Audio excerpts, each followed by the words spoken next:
Hello everybody, in this tutorial I wanna create a drum scratching pattern by using a very famous scratch technique.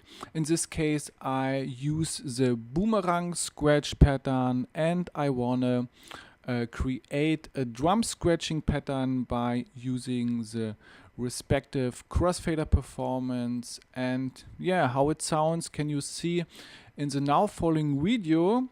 Advice, because I play this pattern at first very slow. It's very difficult to play, I think. So I hope of some video replies of you. And yeah, we start with the slow motion variation and then I play it once again with a runtime of 200%. Okay, let's go. I add a hi-hat as always.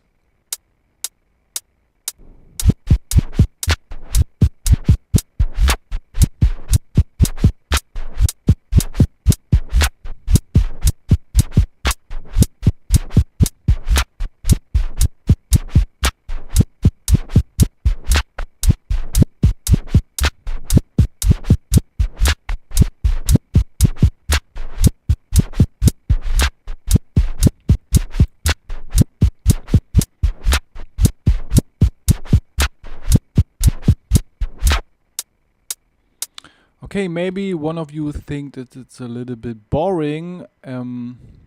I can understand this because you must play it faster. And when you play it faster, for example, twice as fast, it sounds like this.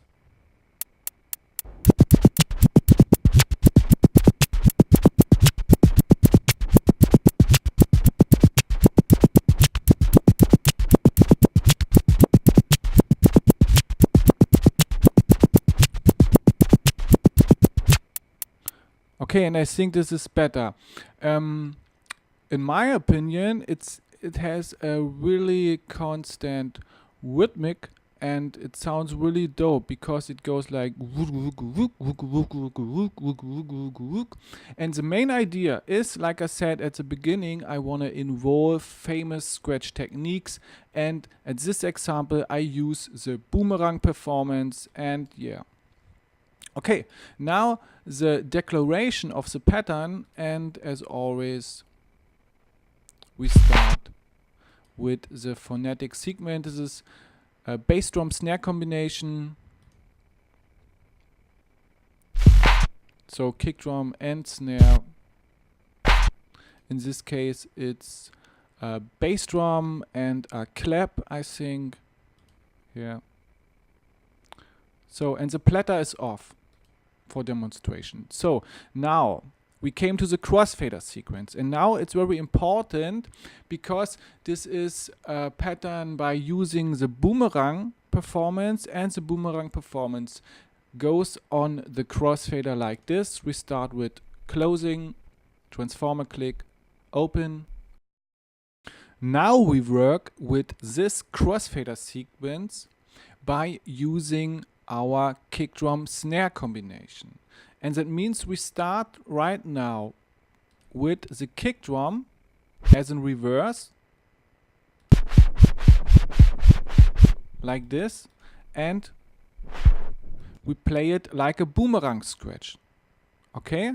So that means we see inside the notation indication the red marked area. That means the first E-tone note, the second E-tone note. Normally we play a boomerang scratch over note tone, over 3 baby scratches. So in this case, E-tone note is a reverse baby scratch. That means we play actually a reverse boomerang scratch at the beginning. Okay? Look in the video. Our start positioning is an open fader, and we catch the kick drum and play it as in reverse, and we play it like a boomerang, like a reverse boomerang. This is the first half of the reverse boomerang. In fact, once again.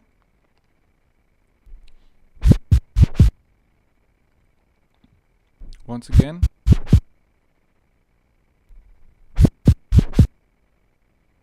That means we start with the E-tone and we close the fader, then follows a note, we play a transformer click, then follows a open sequence, we play a E-tone, and then follows a note and we close the fader. Once again over a hi-hat.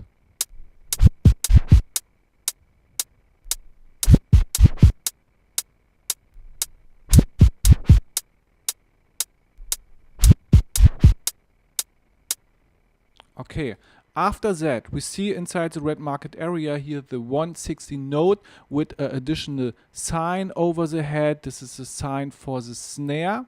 We play logic after the last E-tone note, the snare in direct succession. So, and we cut the snare by the transformer click.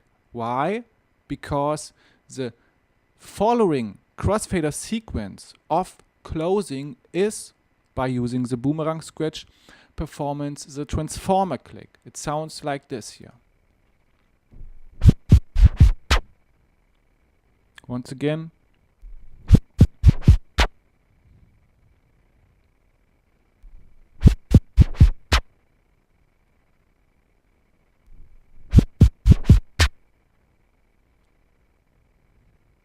So, and this is actually really simple, because when you concentrate only of the crossfader sequence and you play the boomerang performance, you must only involve the respective record motion pattern for this drum scratching sequence and you obtain exactly this type of performance. So, over a hi-hat.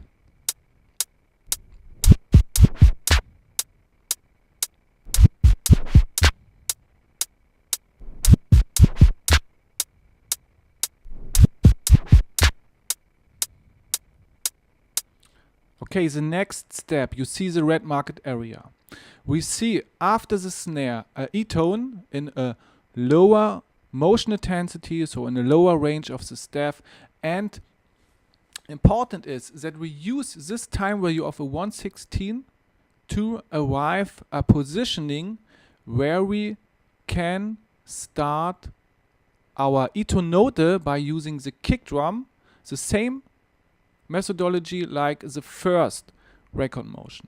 And then we play our crossfader sequence of the boomerang continuative further, the entire time. Okay? Like this here.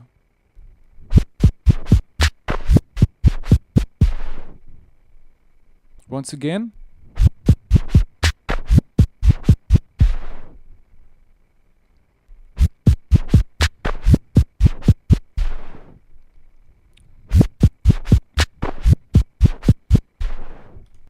Okay, this is a little bit difficult.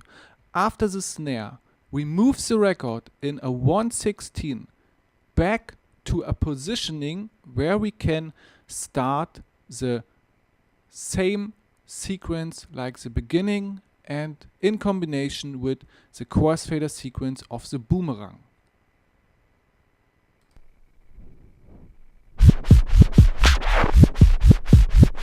This is without using the crossfader. It's helpful to see the performance in this way. That means we start with E-tone noten with reverse baby scratcher.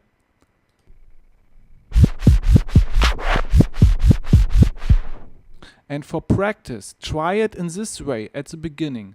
You practice the drum scratching pattern without using the crossfader at first, and then you incorporate the boomerang sequence on the crossfader, and then the result is this drum scratching pattern. Over a hi-hat.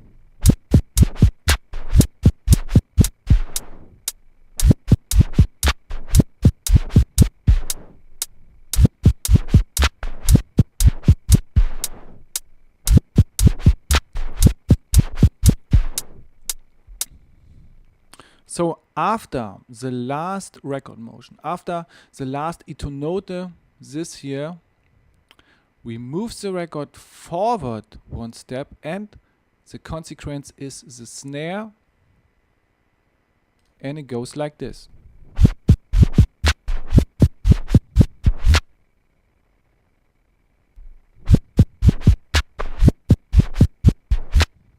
So, and you heard this.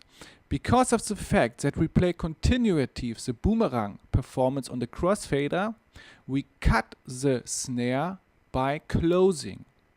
This is the consequence of playing the motion sequence of the boomerang continuative. We cut at this positioning, at the snare positioning, this sound by closing. Once again.